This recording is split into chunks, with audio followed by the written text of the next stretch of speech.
here to unpack what we collectively can expect from both that speech and the vote. I'm joined by a special edition of the Front Bench, all here on set with me. Next to me, Sebastian Skamsky, who's former Director of Media Relations to Conservative leader Pierre Poilievre. Sharon Carr is a CTV News political analyst, former Deputy Chief of Staff as well to former Finance Minister Bill Morneau.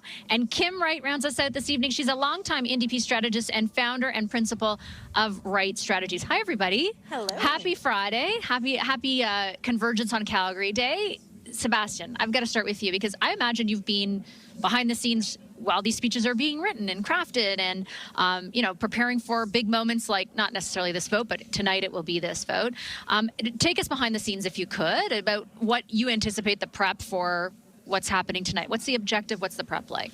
Yeah, I think obviously these speeches, these types of events, these conventions are a moment for the leader to be able to chart out his message, his course for the next few months and years leading us into the next election. And so I think Mr. Poilievre, when he's thinking about what he'll be saying in a few hours, I think he's putting together his thoughts on how is he channeling his priorities to the Canadian people, and really what is it that he can offer the Canadian people in that speech. I think we're probably going to hear a lot in contrast to what Prime Minister Carney has been doing of late about the domestic issues facing Canadians, about the issues around affordability, cost of living, really being able to make ends meet. And I think he's going to deliver a message of hope, a message of unity for a country that is so badly divided right now, including even in Alberta. You know, usually we talk about this in the context of Quebec, but in Alberta as well. And so I think those are the themes we're going to be looking at. I'm very excited for him to rally the delegates behind us. The room is going to be packed, and I know they'll be keen to hear from him before they cast their ballots. Let me ask you a question about kind of from a strategic perspective and a speech like this, which we know all leaders of all parties give. At a moment like this, where we're anticipating there could be an election this year, we've got a minority government, but just on the cusp of a majority, like how much of the speech, Sharon, in your view, is about the room versus the potential audience on TV? Well, it has to meet a balance of both, right? I think if Pierre Poilievre is going to lean into what he's used to leaning into, it's going to be about the room. But what I would hope, for the sake of everyone in the country, is that he actually turns into speaking to Canadians. There's media from across the country here today, and Canadians will be watching. So whether or not he can actually pivot, that is a question. He tends to have the tendency to focus on his base, and his base is out there too in the public, are Canadians. But whether or not he can tailor that to bring people in, politics is a game of addition, and he has done so, but he has also alienated a large chunk of Canadians. So let's see if he can find a balance and use a tone and tenor that works. Does the fact that he will, right after the speech, face a leadership vote, Kim, impart any direction on that balance? Like, I mean, if this were a regular convention where you're not staring down the barrel of an election, plus an hour from now, or an hour from the speech, a leadership vote, like, does that shift the balance of how much more you have to talk to the room?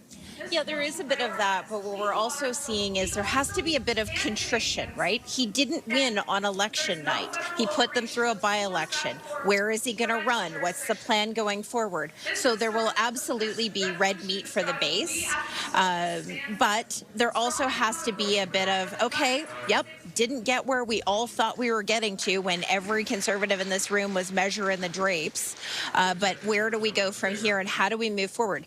I would also like to believe he's going to announce where he's going to run, but that's a whole other challenge for him because he's already said he's not going to run in his currently occupied seat. So there is a tone and tenor for the room, but there's also so much through social media, through chat groups, of conversations that are happening, and conversations I've been hearing for the last 2 days here at the convention, that he needs to make sure that people understand where he's going, but also it can't be the same old, same old. So I'm going to make a bet here, and you'd know better than me, but I've interviewed I don't know how many Conservatives since the election. Contrition is not the name of the game after this election. The message is very firmly, and I'm being fair based on what I've heard, Seb, from all of these MPs who the message is like, we almost got there.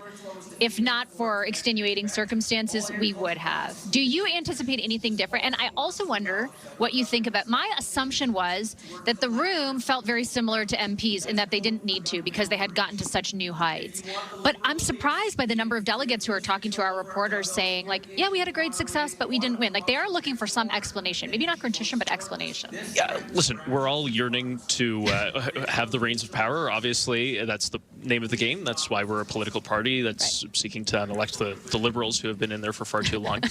So, yeah, did we want to have one? Obviously, certainly. That unfortunately didn't happen. The circumstances of that were so incredibly kind of out of left field. And of course, there's lessons to be learned for us as a party, as a movement, to understand how we shift that, how we reflect what we say to voters and certain demographic groups that maybe need to hear our message in a different way. Totally. But I think the message that Mr. Poilievre is delivering tonight is one that is going to be unifying. It's one that is going to be a broad message of hope to Canadians that they could all identify with, because they're all really struggling after a decade of Liberal government. So what Mr. Scheer told me was that the speech would kind of be dual in focus, to Seb's point, Sharon.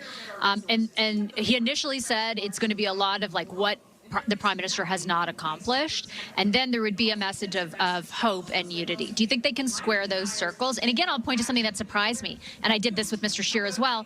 The number of delegates who are actually looking for them to delineate between, like, not approach in the same way, this Prime Minister versus the last one. Like, I was surprised at the number of people here who like mentioned that in their conversations or clips with us. Well, it's been quite clear. Former Prime Minister Trudeau has lived rent-free in Pierre Poilievre's head for a long time. We still, I think, Mr. Scheer was up here, had mentioned carbon tax multiple times. It's just a matter of whether he can pivot. He has had moments where he can pivot, and we've seen him do that, but he's also had moments where he hasn't been able to, because it is his default. His default has to go back to Justin Trudeau and paint Carney and Trudeau at the same with the same pen. Now, whether or not he can do that, I'm super interested to see that. And whether this speech is going to be about unity, we know he has the ability to do so, but he just tends to default back and back into the divisiveness. And I do think it'll be a truly big mistake if he does that tonight. A great gift for the Liberals, and we'll take it. But whether or not he can do that, I think is to be determined. On the subject of unity, I also asked Mr. Scheer, and I'm interested in your perspective, Kim, about separatism and the stories over the past few days, right? And I want to, again, delineate between like a sentiment that underpins, people feeling disenfranchised in this province and overlooked by the federal government, and people who are meeting with Trump officials to try and break the country apart. Mr. Scheer was pretty clear in denouncing the latter, but didn't really give me too much of a perspective on whether or not it will be specifically addressed in the remarks tonight. Do you think the issue has to be addressed by Mr. Poilievre tonight? I think it absolutely has to be. I mean, we're here in Calgary. There's been some counter conventioning from those who have been part of a separatist coalition. He has got to very clearly say where he stands. I mean, we looked earlier this week, Naheed Nenshi, the NDP leader here in Alberta, asked all MLAs to say, where do you stand on Canada? Are you with Canada or not? I think there's a legitimate question to be asked if the leader of His Majesty's Loyal Opposition is with Canada or not, and how does that play out in the policies and framing in which he's going to do this? That is a legitimate question amongst all the others. We talk about unity. I mean, I've heard so much about unity. I think Seb has mentioned it at least twice now in this interview. How does that actually unfold? What does a united Canada look like? Because Mr. Poilievre's challenge, and we saw this during the campaign and since, unity is not really a strong point. Divisiveness certainly is. And that becomes a challenge of how do you go from the opposition to where he wants to be? And does this crowd, does this group come along for the ride with him? It's one thing to wear the buttons. It's a very different thing to get there. I've got like 20 seconds for each of you. I want to give you a chance to respond to that.